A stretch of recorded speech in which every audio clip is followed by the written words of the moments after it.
I remember my first experience with playing Toca 2 touring cars, which was on this particular demo, and it was interesting because I wasn't expecting it, as at that point I had actually forgotten that the monthly magazine had come out, but it was a cousin of mine that had come down to the house and he had gotten it, and so we took the demo down itself, and we were amazed by the level of games, or the quantity of games that was available, both with videos and even playable versions. For me, Toca 2 was definitely the highlight of the experience, as I had been wanting to play it for a while because I was a big fan of the original game. I wanted to see if there was any improvements, and let's just put it this way, it was a complete overhaul of the original game with far better visuals, more refined, more detailed, more colourful, and the handling physics had been massively improved, while still tricky, but was easier to get into. And this demo gave you two different modes to play through the Silverstone track in both like a Formula Kart series event and even with an actual Toca race car event itself, where you could race as the Honda Accord. And with all of the demos that are on this particular CD, this was the one that I played the most. I put a lot of hours into this one and I really enjoyed it. It's funny, even going back playing the demo now with recording this video, it brings back all of those memories of all the time I did put into it because I really was enjoying it. At the time when I was playing this, it was one of my favourite racing games on the PlayStation, as I had come off the back of playing the likes of Gran Turismo and even Colin McRae Rally, so this was definitely a nice highlight because it was towards the end of the year when I got to play this demo, so it was an interesting surprise to say the least. But I'm just a big fan of racing games, so quite naturally when I find something that I like, I will play it quite a lot. The Formula events themselves now, I will admit, are very very tricky because the car will slide out, so you have to be mindful of your overall speed and you can't just literally go racing around corners at high speeds thinking that you can beat everybody to the finish line. If you try to punch it, you will slide out and you'll end up in the gravel trap. That's what I found interesting about it, is it was very like Colin McRae Rally, where you had to really think about what you were doing. You couldn't just go gung-ho and put the foot down and expect to go hell for leather around every inch of the track. You really had to be methodical in your approach. You really had to think about all of the different characteristics, because how you drove the car would also affect the outcome. Now when you got into the actual Toca race car itself with the Honda Accord, it was a different experience because you had a lot more grip, there was more weight, the car just felt a lot more solid and stable on the roads compared to the Formula Kart. But it was really interesting because both were very very different, and I think that also added to the appeal of the game, and that would later be enhanced with the full edition, with having even more modes and even to play in different events with even hatchbacks with the Ford Fiesta and the like. So there was definitely a lot of appeal here. But what I really thought was cool is, as well, is I loved even watching the replays because it was very cinematic and almost felt like what you would be watching on the TV at the time. So there was a lot of really cool appeal here. Yeah, for me this was definitely the highlight of the demo, without a doubt.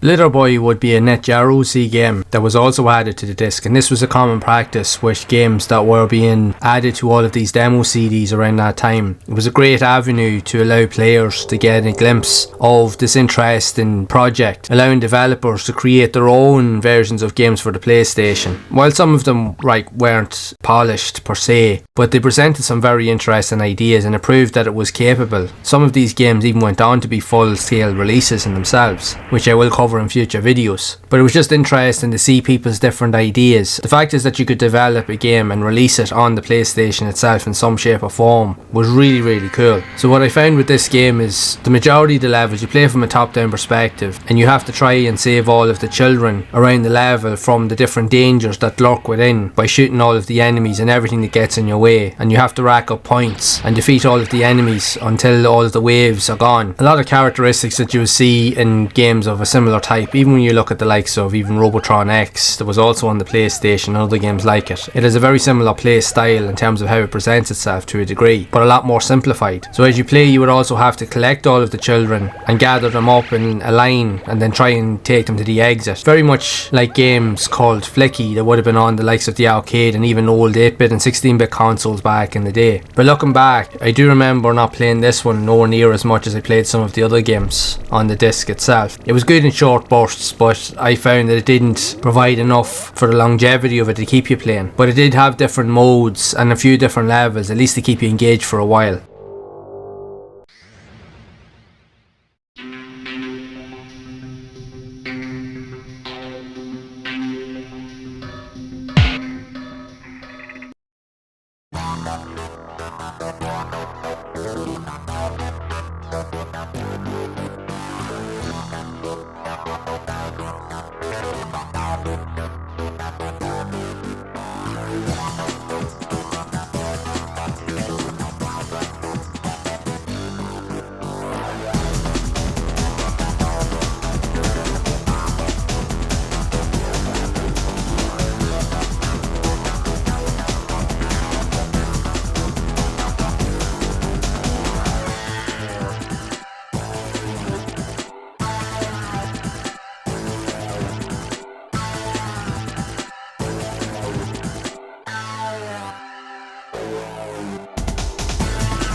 Coming at you soon.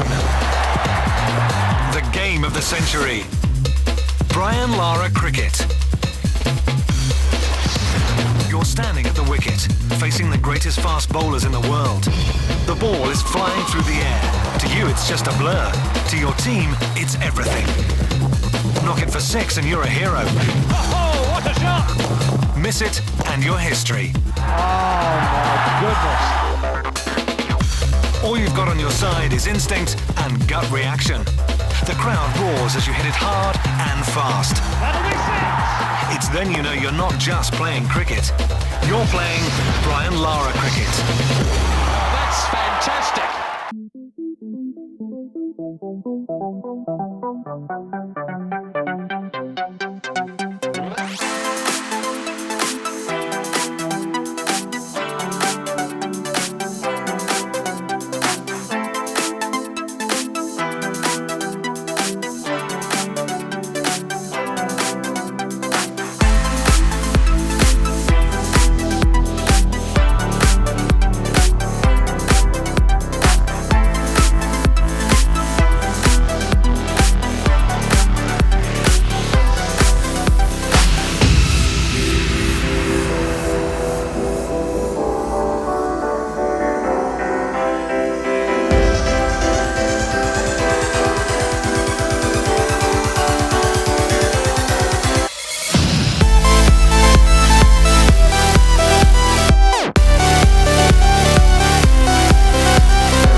Commentary from cricket greats Jeff Boycott and Jonathan Agnew.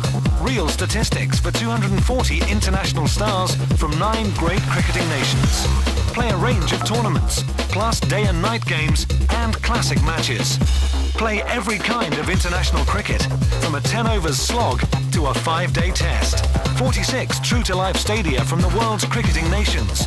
London, Sydney, Perth, Cape Town, Jamaica, Auckland, Delhi, Harare. And it's all over! Brian Lara.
I found the Moto Racer 2 demo to be another surprise hit on the disc that comprises of 2 of the gameplay modes available in the original title, with the superbike and off-road scrambler style races that had some very cool and arcade style graphics, very like the first game, and this would also be my first ever introduction really into the Moto Racer series, as I'd never played the first game up until after playing Moto Racer 2 some years later, which I have covered in previous videos. I'll make sure to leave links to them in the description. But I loved this. I thought it was absolutely just epic, super fast paced, frantic. It just felt like a purebred arcade racer that you could play on the PlayStation. If anything, for me, even to this day, this is still one of the best home versions of essentially what could be an arcade racer on any platform. It's mad to think that this game wasn't released in the arcades, but yet it has the look and feel and all of the elements that make it unique to an arcade cabinet. But the demo was brilliant. I put a lot of time into this. Now you can only play one race in each mode, and you were shortened to only between 2 and 3 laps each, but it didn't matter. It was all about just feeling the exhilaration of speed and just the adrenaline rush that it gave you, and while also trying to improve your skill to increase your track times and just overall skill level to make sure that you won and that you were in first place the whole time. Like Toca 2, I probably put as much time into this as many other games here. If anything, like out of all the games on this list, while there is a mixed bag of some great games and some okay games to say the least, but these 2 games, both Moto Racer 2 and Toca 2, I put damn near a lot of time into them. So much in a way that because of this demo I went out and bought Moto Racer 2 a couple of months later. So that will tell you the influence that the demo had and what these discs that came with the magazines did have, because they would make decisions for you on whether you were going to buy full releases or not. But even if you didn't, these demos still stated and proved that they were just as much fun to play as the original games. Sometimes you didn't need to buy the full game at all, just the demo was enough.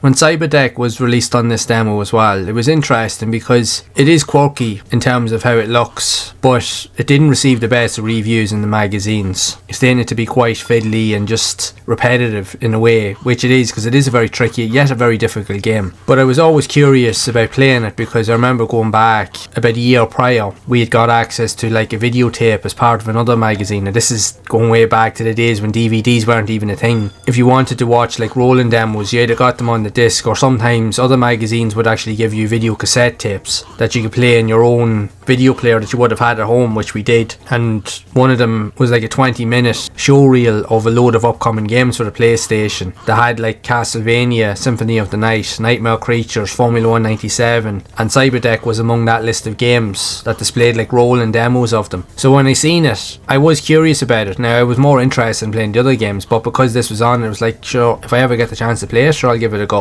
So that opportunity did come in the form of this demo. Now I will admit, I did find it tricky. I did like the quirky graphics of it, but I didn't enjoy it the same way as I would have done with the other demos. But then I always liked the racing games element of it, in all fairness. But still, at least I got to play it, I got to experience it. It's not the best game on the PlayStation, far from it, but the fact is that something that you would have seen in a magazine that you would have been curious about, these demos definitely gave you a glimpse of what was possible, plus also giving you an opportunity to play the game itself, because even back then this game would have been very hard to find in game stores. It wasn't freely available, you couldn't always get it everywhere even if you wanted to buy it. It was quite a rare title, especially around where I'm from. It just wasn't one of those games that seemed to appeal to mass markets, so it was very very hard to find at all. So the demo was probably the only way to really experience a lot of these games in many cases. But again, I have done a previous video on this game, so I'll leave a link to it in the description if you want to check it out.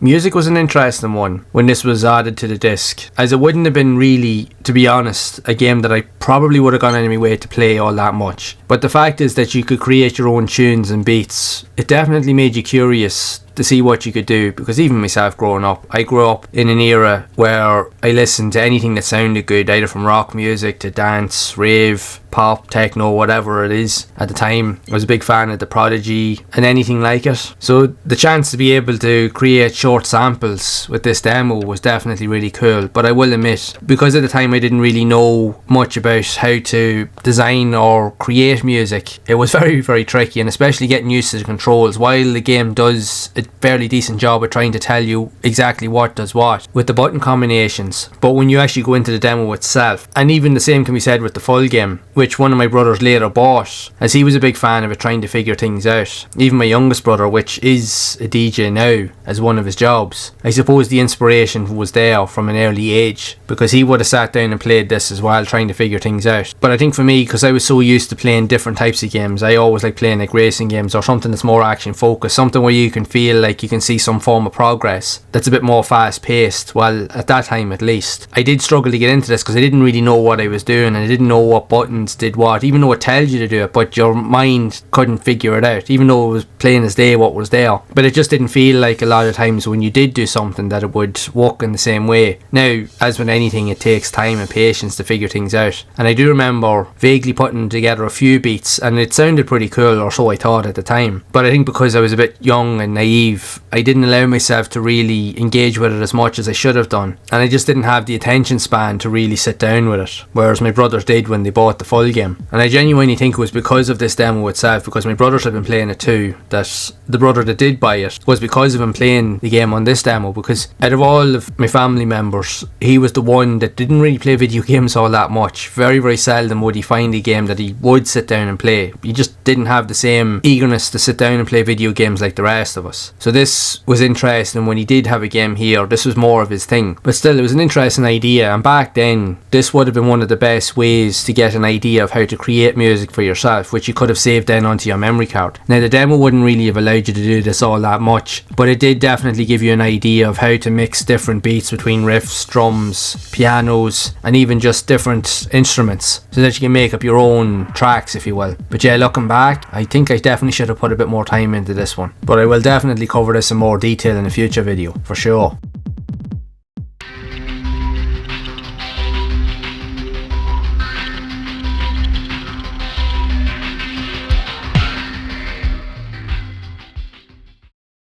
ODT was an interesting title on this demo that was different from all of the other games like say racing titles and puzzles and so forth. And the fact is that it's a third person action adventure game, pretty much in the same line of the likes of Tomb Raider and other games like it. Although we'll be clear here, this game isn't as well polished or as refined as that of Tomb Raider, but it is interesting. I will say though, when I did play this demo, it was dark, atmospheric, like as you can see here, and I thought that idea of it was pretty cool. But as in with a lot of these games back in the day, while I did enjoy these titles, I often found them to be quite tricky and just unusual, to say the least, and I often couldn't figure out what to do with them, so I would lose patience with them quite quickly, which was a shame because it is a fairly decent title, although not the most polished on the PlayStation, I'm definitely going to have to admit. But this demo was quite long and vast, like the entire level would go on for quite a while, and I think that was also the thing, is when you did get a long demo like this, while it was really good value for money, you could say, a lot of the times most of us probably never finished them because they were either too difficult or we just really did not know what to do, and then after a while you just lost the patience with it, so because you were more interested in playing other games that you mainly didn't put as much time into these type of games as much as you should have done. And for me, this was definitely one of those games. The fact is that you had a few different levels from the story itself of that of the main game definitely added to the longevity of it. Now, while I didn't go on to buy the original or the full title, it was one of those ones that kind of always eluded me for years, so it was interesting to try and go back and play it to some degree. But there's a lot to do, there's a lot to explore, there's plenty of puzzles and keys and items that you'll need to unlock new areas, to find other areas to explore to progress the story. You also have to contend with annoying enemies, especially airborne enemies, because they're so hard to defeat, and even being aware of your surroundings, because you can fall off ledges and die instantly. You have to also be aware of different types of traps like spike traps and jumps, grabbing onto ledges, very like Tomb Raider, in order to get from point A to point point B, but you'll find you'll run out of ammo and resources very, very quickly if you're not careful. So you always have to be mindful of your surroundings. You have to make everything count to make it worthwhile. But it was interesting to go back and play this demo and to actually really sit down finally to give it a true go. And to be honest, it's a game I think that definitely deserves a lot more attention. I really do need to sit down with the full game and try and see it through, because there's a lot more to offer here than I originally thought all those years ago. So now could be a good time to literally make that promise to myself. Yeah, an interesting title indeed. Definitely worth more time, but yes, very challenging from what I have played of it.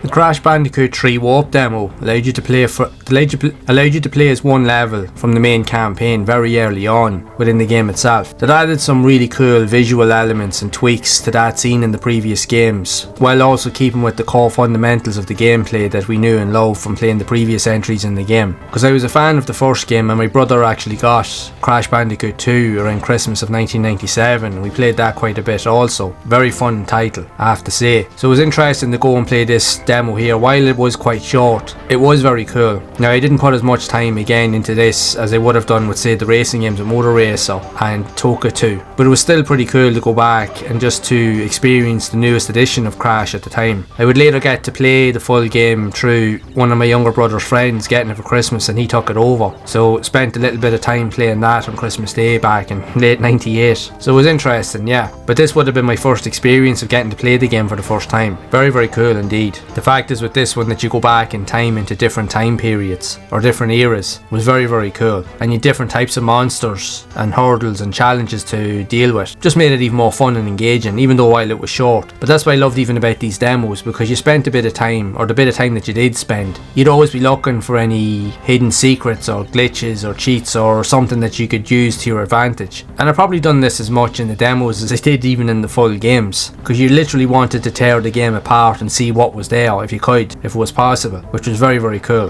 And that's probably what I enjoyed the most about playing a lot of these games back in the day, especially on the demos.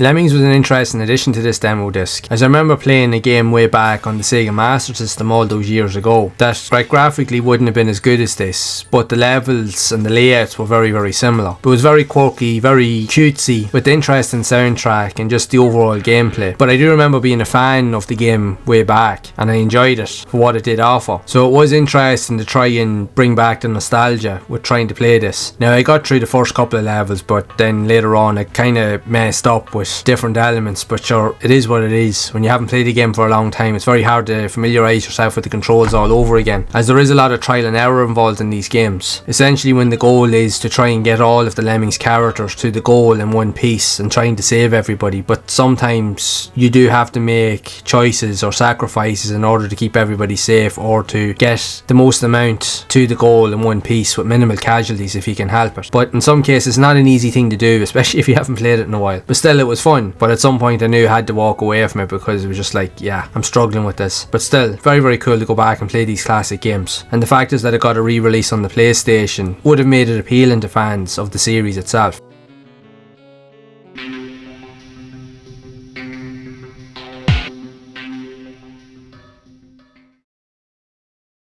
I remember the first time when I played this demo of Formula 198. At the time of trying to figure everything out, because I was so used to playing the original Formula 1 and Formula 197, which I absolutely loved those games, I thought they were really, really cool. I essentially thought that this was going to be more of the same, only to quickly realise that it wasn't. Now, it was developed by different developers, and graphically it wouldn't have been as good, but I think they tried to do something different and tried to make it more appealing to the nature of the way Formula 1 was going at the time, especially with the cars having different frames, cockpits, and even with bigger, chunkier tyres. It's not a bad looking game, don't get me wrong, but it had a lot to live up to with its previous entries, and it just failed to hit that mark. But in saying that, the funny thing is with the demo, even though this wasn't the result of the final or full edition, as it still was in its development stage when this demo was released, it was still a few weeks or a month or two off before it was eventually released around that time. I still played it quite a bit, even though I struggled with it. I didn't really know how to get the grips with it, because it was very, very different playing the other games. But in saying that, I thought to myself, right, because it's a demo, it's probably not finished, because there's a lot of demos that I would have played on these discs over the years were from early builds of games, so they wouldn't have been the product of the final release. Usually the final releases would have been a lot more refined and tweaked, which more times than not they usually were. And in some cases this was, and it wasn't. But I was still curious to see what the full game would have been like. So when it did come out a while later, closer to Christmas of 1998, I remember myself and my brothers rented it out one Friday night to give it a go, thinking that it would be half decent, only to be left somewhat disappointed. Now, in saying that, when you think of disappointment, it was disappointing when we compared it to Formula 197 and the original game in the series, which are masterpieces in their own right and among the best racing games ever on the PlayStation. So we were let down quite a bit with Formula 198 because we were expecting greatness but didn't get that. But in saying that, like anything else, because we spent the money on renting it out, so she was like, should we play it anyway? And we did, and we got something out of the game to a degree, but it still was nowhere near quality of what we would have expected from the games that came before it. But like I said earlier, it was developed by a different team which were trying different things. While they did have some interesting ideas, just didn't work out the way they did intend it. But it's not to say that it's a bad game. And is it the worst racer on the PlayStation? No, I wouldn't think so, but it's definitely not the best either, far from it. But that would be rectified with Formula 199, which would see a return to form later on the following year, and I do remember buying that one and being really surprised by how good it was, with some impressive visuals. For me, among some of the best I've seen on the PlayStation in terms of racing games. It was definitely a step up from what we see here. But still, it's a reflection of its time. Some games hit home, some didn't, and it's just, I think with the likes of this here, because 1998 saw a flood of titles and we were literally spoiled for choice with the amount of games that were coming out. You had Gran Turismo. I know Gran Turismo was released in Japan in 1997, but we didn't get it over here until nearly summer of 1998. We had Colin McRae Rally. We had a boatload of other cool games, like you had Resident Evil 2 that came out that year, and there was loads of legendary titles that came out from different genres. So you were expecting when Formula 198 came out, you were hoping that it would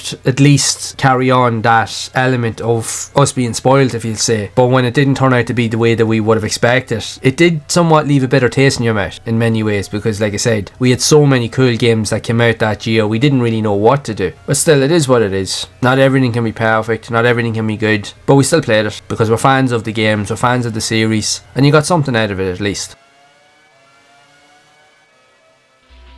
It was interesting to go back and revisit the games on this particular demo, as at the time when I got to play it, of all the demos that I had, this in particular was a hidden gem in terms of the games or the value that it presented, as there was a lot of heavy hitters here, while there was games that were somewhat questionable and some that we could have expected to be better but ended up not being so, but they were there regardless. So I think that was always the unique interest or thing about these demos, is that they also had that variety or mix of different quality entries, but they still provided something for everybody, which was the key takeaway. But still, I just always love the demos of this period, and it's a shame that we can't go back to that, but at least we can still play them. That's the main thing. So if you're a fan of these demos, I'd love to know what your thoughts are. What did you think of this one in particular? Would this be among your favourite demos that were released as part of the UK PlayStation magazine or any format back in the day? So be sure to share it down in the comments below, and if you would like to see more videos of other demo CDs that I have covered previously on the channel, you can check out this playlist here to see a lot more of them in action. And as always, keep those gaming memories alive.